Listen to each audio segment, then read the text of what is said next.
De retour dans l'Africa Newsroom, notre plateau est toujours au complet avec nous, nos éditorialistes, bien évidemment, Gracien Rukindikeza, Samuel Gembok et Alfred Chango. Et aggravation du déficit budgétaire entre 2015 et 2016 au sein de la communauté économique et monétaire d'Afrique centrale de 3,5%. Il est passé à près de 8% du PIB de la région. Le Cameroun, le Congo, le Gabon, la Centrafrique, le Tchad et la Guinée équatoriale auront fort à faire pour assurer les investisseurs et maintenir une croissance raisonnable et inclusive. C'est un sujet de Deogracia Skpodo. La baisse persistante des prix du pétrole continue de plomber les économies des pays de la CEMAC, Communauté économique et monétaire de l'Afrique centrale. De 2015 à 2016, les tendances se sont avérées plus inquiétantes. Le déficit budgétaire de l'ensemble des 6 États membres a progressé de 3,5% à 7,9% du produit intérieur brut, soit le double en l'espace d'une année. Selon le Fonds monétaire international, il s'avère plus que jamais important pour les États de la communauté de conduire des politiques économiques et des réformes structurelles pertinentes afin d'amortir les chocs occasionnés par cette chute des cours du pétrole et d'autres matières premières. Le déficit budgétaire de la CEMAC qui va grandissant s'explique premièrement par la conjoncture économique. C'est le premier facteur d'explication. Le deuxième facteur d'explication, c'est le fait que les programmes de diversification des économies, avec notamment les créations de zones économiques spéciales, n'ont pas encore tout à fait produit leurs fruits. Donc, le cycle dans lequel on se trouve aujourd'hui, et en particulier depuis pratiquement les 24 derniers mois, n'est pas un cycle favorable pour ces économies-là.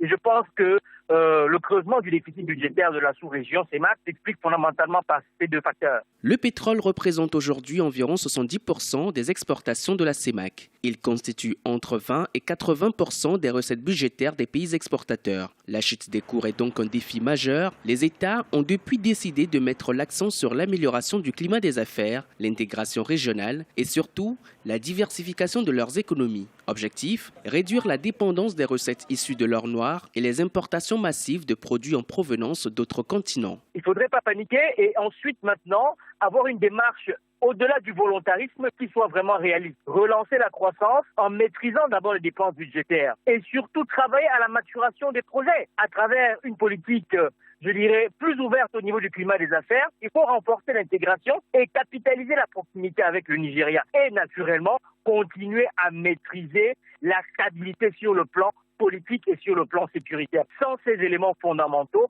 on ne peut ni attirer les investisseurs, ni stimuler l'économie sur le plan local. Dans ce climat d'incertitude, début juillet 2016, la Banque des États de l'Afrique centrale avait tout de même manifesté son satisfecit vis-à-vis des politiques mises en place par les différents gouvernements de la communauté. Ces derniers ont procédé à une série d'ajustements, notamment une baisse de leurs dépenses d'investissement. Selon les prévisions, l'activité au sein de la CEMAC devrait rebondir à environ 3,5% d'ici la fin de l'année 2016.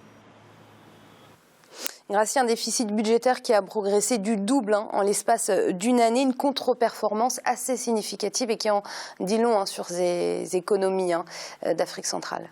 Oui, bien sûr. On parlait de la chute des cours du pétrole, mais on savait bien qu'il y avait ces cours de pétrole qui chutaient, il y avait des mouvements de yo-yo. En fait, c'est qu'on fait des budgets tout en tablant sur vraiment l'optimisme au maximum. On savait bien qu'il y a ce problème. Et souvent, on parle de dépenses, mais on oublie les recettes. Pour créer les recettes, il faut aussi créer, produire les biens et les services. Or, ces pays qui produisent le pétrole, on continue à produire le pétrole. Je dirais même, on laissait le multinational produire, exploiter le pétrole et non pas créer autre chose. Ces pays ont besoin de services, quand on voit que ce soit le Cameroun, Guinée équatoriale ou d'autres, le Gabon, le Congo, ce sont des pays qui manquent de services, des pays qui pouvaient créer d'autres matières pour vendre. Et donc voilà, finalement, ces pays sont punis par le fait de ne pas, disons, prévoir, anticiper certains événements. Et Alfred, ces contre-performances montrent également que toutes les recettes du pétrole, quand le baril était à $100, ces recettes ont été très mal réinvesties. Mais absolument, c'est ce manque de programmation et puis surtout d'esprit de réallocation des recettes vers d'autres secteurs, dont pour les relancer, pas seulement les investissements, mais la création aussi de la valeur ajoutée, l'amélioration des performances des entreprises et surtout, lorsqu'on parle des investissements ici, on pense toujours aux investisseurs étrangers au lieu de promouvoir les investissements, les investisseurs nationaux. Je pense que l'un des déficits des pouvoirs justement de l'Afrique centrale et en particulier de la zone CEMAC tient à cela. On constate que pratiquement 5 pays sont producteurs de pétrole. Ils auraient pu, avant la chute des cours du pétrole, penser justement à réinvestir dans d'autres secteurs productifs de l'économie, comme l'agriculture, comme les services, comme le rappelait Gratien. Il n'y a pas eu cette vision-là, et aujourd'hui on est dans le colmatage en réalité. On veut rattraper, mais le pétrole, on voit bien que c'est volatile, hein, le marché du pétrole est volatile, même des matières premières, et que donc pour retrouver cette stabilité-là, réduire les investissements ne me semble pas être une bonne politique. Hein. Samuel, l'Afrique centrale est l'une des régions les plus riches du continent africain et c'est pourtant l'espace économique le moins performant. C'est un vrai paradoxe, cette sous-région. C'est un vrai paradoxe. Et le problème, c'est que quand la maîtrise, la discipline ou la rigueur budgétaire ne sont pas des priorités gouvernementales, on aboutit effectivement à des situations catastrophiques comme celle-ci. Je suis d'accord qu'on ne panique pas, mais l'inquiétude est vraiment très grande. Je pense que la discipline budgétaire n'est pas une priorité pour plusieurs gouvernements. La maîtrise du budget n'est pas une priorité pour plusieurs gouvernements. Voyons ce qui se passe au Sénégal. Dernièrement, c'est une loi sur la relance budgétaire qui a été mise en place, qui montre très bien la santé des finances publiques et la rigueur dans la gestion budgétaire. Ici, on voit très bien que ce laxisme qui conduit à l'imprévisibilité pousse les États ou les gouvernements à diriger sans toutefois avoir la moindre précaution des effets nocifs que peuvent produire les réalités économiques internationales. Et l'impact de la sécheresse sur les prix alimentaires, la perte de pouvoir d'achat des ménages ainsi que la hausse des tarifs du carburant à la pompe ont augmenté le taux de chômage des jeunes au Malawi. Les experts suggèrent aux autorités de faciliter aux jeunes la formation professionnelle et l'accès au crédit. C'est un sujet d'Omokel Tsomba. Dans un contexte marqué par une croissance au ralenti et un niveau d'inflation très élevé, le Malawi enregistre un fort taux de jeunes sans emploi. Selon l'Organisation internationale du travail, plus de 70% des jeunes malawites font face au phénomène du chômage ou du sous-emploi. Pour arriver à joindre les deux bouts, Yacine Ishocho Souedi, âgé de 27 ans, a ouvert une salle de sport au cœur du bidonville de Blandir. Le natif de Nirandé, au sud du Malawi, invite la jeunesse malawite à se lancer dans l'auto-emploi. Ce sport inculque une certaine discipline et un état d'esprit positif. De plus, cette activité me permet de gagner ma vie. Je demande à la jeunesse malawite de se lancer dans l'entrepreneuriat. C'est le seul moyen de lutter contre le chômage. En 2015, la croissance du Malawi n'a pas dépassé les 3% en raison de la mauvaise performance du secteur agricole affecté par des conditions climatiques très difficiles. Selon de nombreux experts, le moyen le plus efficace de lutter contre le chômage des jeunes, c'est d'investir dans la formation professionnelle et mettre en œuvre des mécanismes qui faciliteront l'accès au financement alloué aux jeunes porteurs de projets. Le taux de chômage au Malawi est élevé. Il est temps que l'État fasse la promotion de la formation des jeunes. Les autorités doivent également adoucir les conditions qui sont attachées au crédit pour que les jeunes puissent bénéficier des financements afin de mettre sur pied leurs projets.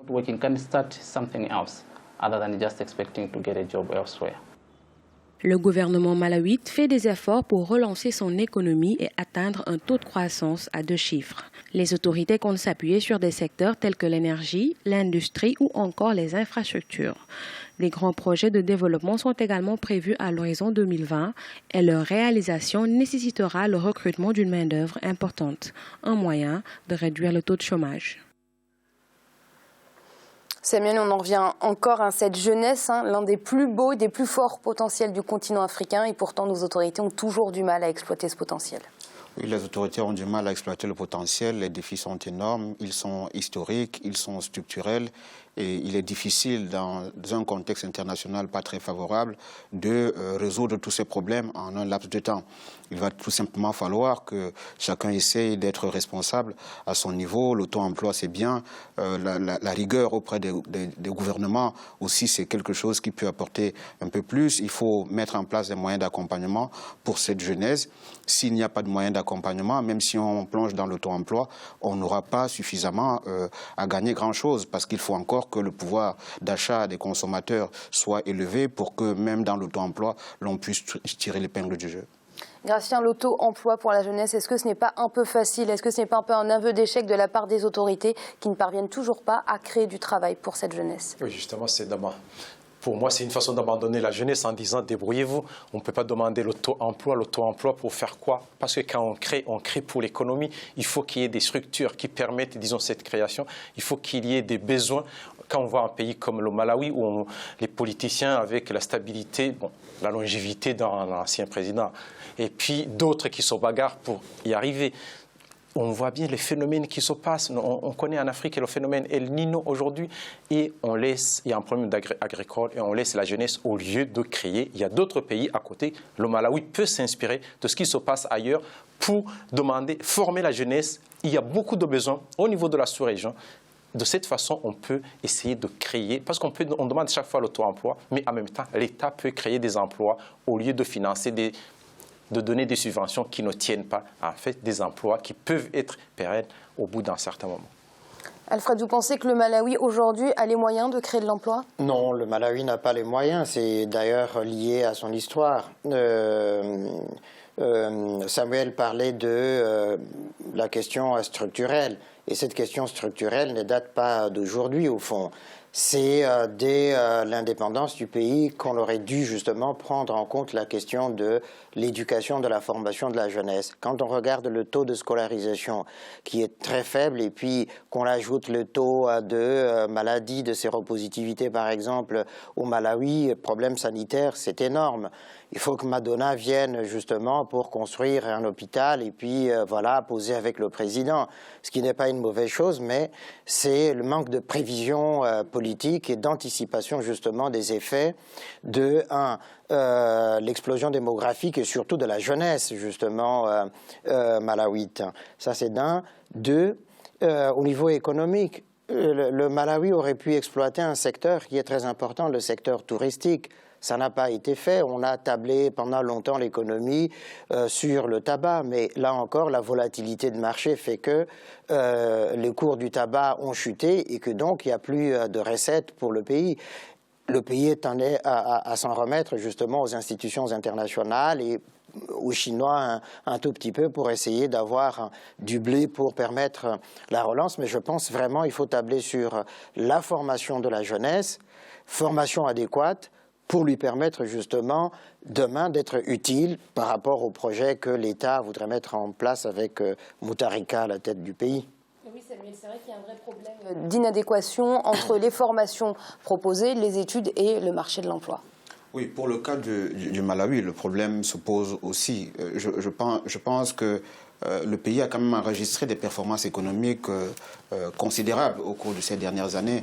Ils ont essayé de moderniser, ils sont en voie de modernisation du secteur agricole. Malheureusement, la conjoncture économique internationale n'est pas favorable à tout cela. Donc on voit les contre-coups de cette question sur l'économie nationale et sur la question du chômage. Oui, il y a problème au niveau de l'adéquation formation-emploi. Il ne suffit pas simplement de mettre l'accent sur la professionnalisation des enseignements, mais encore faut-il mettre en place un secteur privé qui puisse absorber cela à la fois au niveau de l'encadrement pédagogique, parce qu'il ne faut pas simplement mettre en place des politiques de professionnalisation des enseignements, alors qu'il n'y a pas de cadre dans le secteur privé qui puisse partager leur expérience aux jeunes apprenants. Gracien ? Oui, en fait, au niveau de l'Afrique, quels que soient les pays, il faut qu'on soit innovant. On ne peut pas continuer, on veut produire, on veut créer des emplois, mais en même temps, il faut savoir quels sont les besoins de l'Afrique. Quand on forme des gens, des ingénieurs, des gens qui sont bien qualifiés, on peut produire. L'Afrique a besoin des outils pour travailler, que ce soit à l'école, que ce soit à la campagne. De cette façon, si par exemple le Malawi se spécialisait au niveau de l'ingénierie, pourrait créer beaucoup d'emplois. C'est ça le problème. On peut investir dans la formation, comme ça a été dit, pour innover et créer pour l'Afrique. On n'a pas besoin d'acheter chaque fois la technologie à l'étranger. Gracia, merci pour vos analyses. Merci Amira, bonsoir à tous. Merci à vous Samuel. Merci Amira, bonsoir. Et merci à vous Alfred. C'était un ravissement de vous retrouver, hein, comme je l'ai dit, donc un bonheur finalement, et puis à mes très chères téléspectatrices. Merci de leur bienveillance. Bonheur partagé, Alfred. Et vous l'aurez compris, c'est la fin de cette émission, mais l'Africa Newsroom, ce n'est pas fini. On se retrouve demain pour une nouvelle édition cette semaine, toujours consacrée à l'Union africaine, hein, dont les travaux ont débuté ce 10 juillet. C'est à Kigali, au Rwanda. À demain.